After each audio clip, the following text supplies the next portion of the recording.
Hello friends, कैसे हो आप सब लोग। तो एक क्वेश्चन मेरे पास आया कोरा पे कि is 8 lakh rupees per annum enough to live happily in India. ये जो क्वेश्चन है कोरा पे आया, इसका मैंने एक आंसर दिया जिसको अराउंड 13 लाख लोगों ने अब तक पढ़ा है उस आंसर को और काफी पसंद किया है और अपने बहुत सारे ओपिनियंस भी रखे। तो मैंने सोचा कि यूट्यूब पे भी जो लोग मेरे से जुड़े हुए हैं उनके लिए भी एक इस चीज का एक आंसर दिया जाए, क्योंकि ये बहुत ही कॉमन क्वेश्चन है और आप सभी लोग जॉब करें, मोस्टली लोग जॉब कर रहे हैं, कुछ लोग जॉब करने वाले हैं। तो इसका जो आंसर है बहुत ही सब्जेक्टिव है, सब डिपेंड करता है। कोई एक आंसर ऐसा नहीं है कि फैक्चुअल में आंसर दे दूं और वो सब पर एप्लीकेबल हो। ठीक है, सबका लिविंग स्टैंडर्ड अलग अलग है, सबका लाइफस्टाइल अलग अलग है, सबके खर्चे अलग अलग तरीके से होते हैं। ठीक है, तो एक एक स्टैंडर्डाइज्ड आंसर मैं देने की कोशिश करता हूँ, एक स्टैंडर्डाइज पॉइंट ऑफ व्यू देने की कोशिश करता हूँ इसमें कि जो 8 लाख रुपए हैं पर एनम आपका सैलरी हो सकता है या बिजनेस इनकम हो सकता है। तो आप मानकर चलो, अगर आप प्रोविडेंट फंड वगैरह में पैसे देते हो, अगर आपकी सैलरी तो प्रोविडेंट फंड में चले जाते हैं, कुछ और कंपनी काट लेती है, फिर इनकम टैक्स में भी चले जाते हैं, तो आपके पास 55 to 60 thousand rupees per month आएंगे। ये मैं इसलिए कह रहा हूँ क्योंकि कोरा पे मैंने थोड़ा ज्यादा लिखा था, उसमें मैंने इनकम टैक्स इंक्लूड नहीं करा था, इनकम टैक्स इंक्लूड करके कह रहा हूँ। और अब कोड ऑन वेजेस भी एप्लीकेबल हो गया है, जिसकी वजह से क्या हुआ है, आपकी जो बेसिक पे है वो बढ़ जाएगी। बेसिक पे बढ़ने का मतलब जो अलाउंसेज जो प्राइवेट कंपनीज देती थी, अलाउंसेज जिन पर टैक्स नहीं लगता था, वो कम हो जाएंगे और आपकी इन हैंड पे ओवरऑल कम हो जाएगी। तो इसका क्या फर्क पड़ेगा कि इन हैंड आपके पास मंथली जो खर्च करने के लिए पैसा आएगा वो कम आएगा, बट आपकी सेविंग्स बढ़ जाएगी, क्योंकि पीएफ में आप ज्यादा पैसे दे रहे हो, ग्रेचुटी में ज्यादा दे रहे हो। ठीक है, आपका एम्प्लॉयर भी ज्यादा दे रहा है, तो आपकी सेविंग्स, रिटायरमेंट सेविंग्स कह लो या जब आप जॉब छोड़ोगे वो जो सेविंग्स है वो आपकी इंक्रीज हो रही है। ठीक है, अब अगर हम मान के चलें, चलो एक हमने स्टैंडर्ड फिगर ले ली 60 हजार रुपए की, तो उसमें क्या होगा, 60 हजार रुपए में से आप किसी मेट्रोपॉलिटन सिटी में रह रहे हो, किसी छोटी सिटी में रह रहे हो, तो 15 हजार रुपए महीना एक कंफर्टेबल 2 BHK या 3 BHK घर के लिए मान लेते हैं कि आप दोगे। ठीक है, किसी बड़ी सिटी में आप रह रहे हो तो 2 BHK, किसी छोटी सिटी में रह रहे हो उसमें 3 BHK आ जाएगा, कहीं 18 हजार हो जाएगा, कहीं 16 हजार हो जाएगा। इलेक्ट्रिसिटी, अगर आप एक ऐसी सिटी में रह रहे हो जहां पर भाई एसी की जरूरत पड़ती है, तो समर्स में तो आप ये मान के चलो 3 से 4 हजार रुपए का बिल आएगा, विंटर्स में आपका कुछ भी नहीं तो 1000 रुपए का बिल आएगा। ग्रॉसरीज अगर आप देखो, 2 लोग हैं तो 6 से 7 हजार रुपए की ग्रॉसरीज आएंगी, 5 हजार की भी हो सकती है। और ये मैं तब की बात कर रहा हूँ जब आप हो और आपकी वाइफ है, अगर आपकी शादी हो गई है बट आपके बच्चे नहीं हुए और आप पेरेंट्स के साथ नहीं रह रहे, तो बहुत ही सब्जेक्टिव है। अगर आप पेरेंट्स के साथ रह रहे तो कुछ जगह खर्चे बचेंगे, कुछ जगह खर्चे बढ़ जाएंगे। फिर कुछ एक्सपेंसेस जो आजकल होते ही होते हैं, एक तो आपका हो गया वाईफाई में, फिर आपके मोबाइल फोन्स के रिचार्ज में, फिर आपका ट्रांसपोर्टेशन में, आप अपने ऑफिस जा रहे हो, फिर आप हफ्ते में एक बार, मान के चलें 1 या 2 बार आप बाहर खाने भी जाते हो या डिलीवरी करवाते हो, मंगवाते हो, तो उसमें भी आपका 5 हजार के करीब खर्चा हो जाएगा। और कुछ मिसलेनियस खर्चे होते हैं जो कभी भी आ जाते हैं, 10 हजार के करीब आप महीने का उसमें लेकर चल लो। ठीक है, तो ये जो खर्चा हो गया, अगर हम बताएं 15 हजार रुपये और फिर 5, 20, 22, 25, ये करीब करीब 25 से 30 हजार रुपये के करीब आपका महीने का खर्चा हो रहा है। ठीक है, किसी का कुछ ज्यादा होगा। फिर अगर आप दूसरी सिटी में रहते हो तो आप फ्लाइट लेके जाओगे या ट्रेन लेके जाओगे, अपने घर पे जाओगे, अपने रिलेटिव्स के जाओगे, तो मोटा मोटी आप देखो तो खर्चे पर मंथ के बेसिस पर बदलते रहते हैं। कभी आपके मेडिकल खर्चे आ जाएंगे। ठीक है, फिर भी आप 20 से 25 हजार रुपये बचा सकते हो आराम से अपनी सैलरी से। आप ये लगा लो, आप बहुत अच्छे से रहते हो, खर्चे करते हो, सारी चीजें करते हो, 2 लोग हो, तो 20 से 25 हजार रुपये आप महीने के सेव कर सकते हो। 20 से 25 हजार। अब इसमें कुछ में वेरिएबल्स जो मैंने आपको अभी बताए, अगर आपके बच्चे हैं तो आपकी जो सेविंग्स हैं वो काफी कम हो जाएंगी।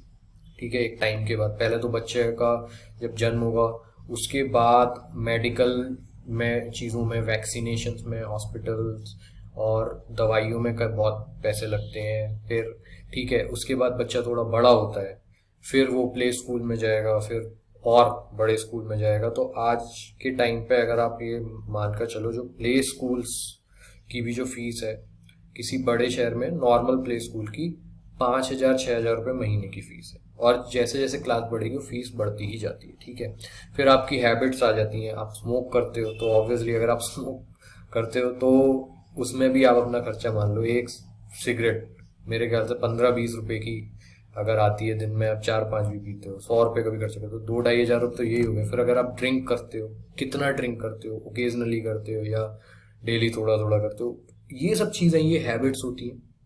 How often you visit your parents, आप अपने पेरेंट्स को कितना विजिट करते हो, वो कितना दूर आपसे रहते हैं। अगर आप सपोज करो आप बेंगलोर में रहते हो, आपके पेरेंट्स यूपी में कहीं हैं, तो आपको दिल्ली तक फ्लाइट लेके जाना पड़ेगा। फ्लाइट की जो कॉस्ट है वो बढ़ गई है आज के टाइम पे, ठीक है। 6-7 हज़ार से कम की फ्लाइट नहीं है। अगर आप साल में 2 बार विजिट करते हो अपने पेरेंट्स को, तो आप अपना ही खर्चा अगर ले लो तो भी एक साइड मतलब एक विजिट का 15,000 रुपये फ्लाइट और कैब या बस इनका ही हो जाएगा। तो 30,000 रुपये ये गए, ठीक है।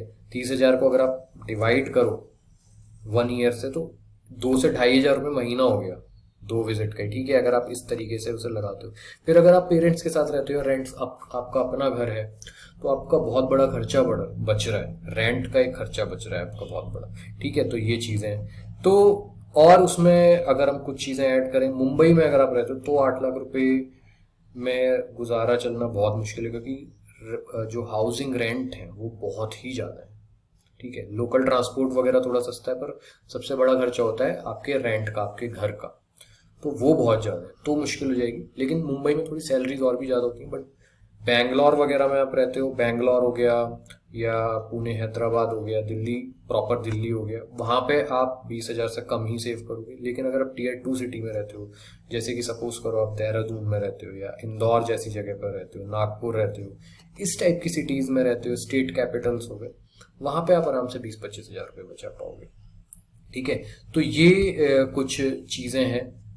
आपको क्या करना है, आपको अपनी फाइनेंशियल प्लानिंग स्टार्ट करनी है। कई सारे लोग हैं जो गवर्नमेंट जॉब स्टार्ट करें, कई सारे लोग प्राइवेट में काम करते हैं, लेकिन उन्होंने कभी इस तरीके से प्लानिंग ही नहीं करी, इस तरीके से कैलकुलेट ही नहीं करो कितना बच रहा है, और आप लोग सेविंग्स भी नहीं करते होगे। बट आगे जाकर आपको ये बहुत पता चलेगा। अगर आप सेविंग्स नहीं करोगे आगे जाके मुश्किल होगी, सेविंग्स करोगे तो आपको इस चीज़ का एहसास होगा कि हाँ हमने सेविंग्स करी और आज हमारे काम आ रही है वो सेविंग्स।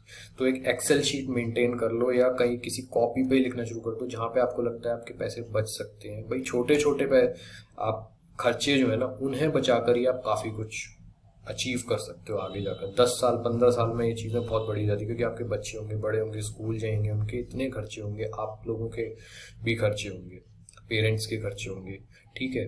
तो ये चीज़ें हैं। दूसरा, आप अगर आप सॉरी फॉर डिस्टर्बेंस, तो मैं सेविंग्स की बात करता। सेविंग्स में आप छोटी छोटी सेविंग्स से काफ़ी बड़ा एक कॉर्पस बना सकते हो अपने लिए। सेविंग्स में आपको क्या करना है, सबसे पहले तो आप एक प्रोविडेंट, ये पीपीएफ जो होता है पब्लिक प्रोविडेंट फंड, उसके लिए अप्लाई करो। सारे major banks public provident fund देते हैं, आपको अप्लाई करना है। आपका जिस भी बैंक के साथ अकाउंट है, सैलरी अकाउंट है, आप उसमें अप्लाई कर सकते हो और थोड़ा थोड़ा पैसा, एक तो आपका टैक्स बचेगा, ठीक है, आप टैक्स पे अपना बचा सकते हो। दूसरा, आपको जो रेट ऑफ इंटरेस्ट है वो 8% से ज़्यादा मिल जाता है, आप 1.5 लाख रुपए तक पीपीएफ में कर सकते हो, तो ये काफ़ी अच्छी चीज़ है। उसके बाद आप एनपीएस नेशनल पेंशन स्कीम में भी कंट्रीब्यूट कर सकते हो, उसमें Tier 2 अकाउंट आप खुलवा सकते हो।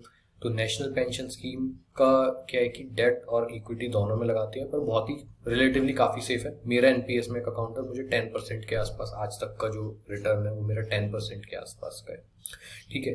तीसरी चीज़, एक आपको, अगर आपका एम्प्लॉयर आपको इंश्योरेंस, हेल्थ इंश्योरेंस वगैरह नहीं दे रहा है, तो आपको एक हेल्थ इंश्योरेंस लेना ही लेना है। आप एक हेल्थ इंश्योरेंस ले लो 10 लाख का या 15 लाख का। आपका जो एनुअल जो उसका प्रीमियम जाता है वो आपका आई थिंक 16 से 17 हज़ार रुपये होगा। जो लोग जल्दी स्टार्ट करेंगे उनका कम होगा, जो लोग थोड़ा लेट स्टार्ट करेंगे उनका ज़्यादा होगा। अगर आप 22, 23, 25 तक भी कर लेते हो तो आई थिंक 15-16 हज़ार में आपका काम हो जाएगा पर एनम का।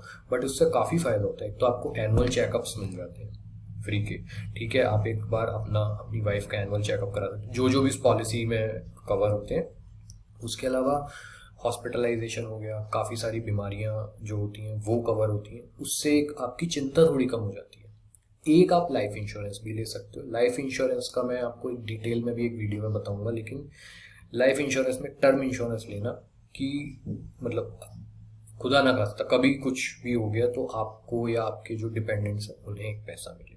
Life insurance is not an investment, तो इन्वेस्टमेंट के तरीके से मत लेना, बस लाइफ इंश्योरेंस इस तरीके का लेना कि आपको साल में कुछ पैसे देने पड़ रहे हैं, और एक टर्म इंश्योरेंस 50 लाख का या 1 करोड़ का। तो ये 3 चीज़ हो गई, इससे आपकी लाइफ सॉर्टेड हो जाती है और काफ़ी आपकी टेंशन्स कम हो जाती है। ठीक है, पीपीएफ हो गया, आपका एनपीएस हो गया। पीपीएफ या एनपीएस में से किसी एक में कर सकते हो, दोनों 80C में टैक्स बचाते हैं आपका। उसके बाद आपको शेयर्स में आई थिंक इन्वेस्ट करना चाहिए, मैं उसका बहुत बड़ा एडवोकेट हूँ, और शेयर्स में इन्वेस्ट करके मैंने लॉन्ग टर्म इन्वेस्टमेंट्स करे हैं और काफ़ी उसमें मुझे फ़ायदा हुआ है पहले भी। और आपको कोई रिस्क लेने की ज़रूरत नहीं है शेयर्स में, जो बहुत ही ब्लू चिप स्टॉक्स होते हैं, बड़ी कंपनीज के स्टॉक्स होते हैं, जैसे आप लगा लो आईटी कंपनी में इन्फोसिस टीसीएस हो गए, या फिर रिलायंस इंडस्ट्रीज हो गया, स्टेट बैंक ऑफ इंडिया, ये सब जो बहुत बड़ी कंपनीज है, आईटीसी वगैरह हो गया।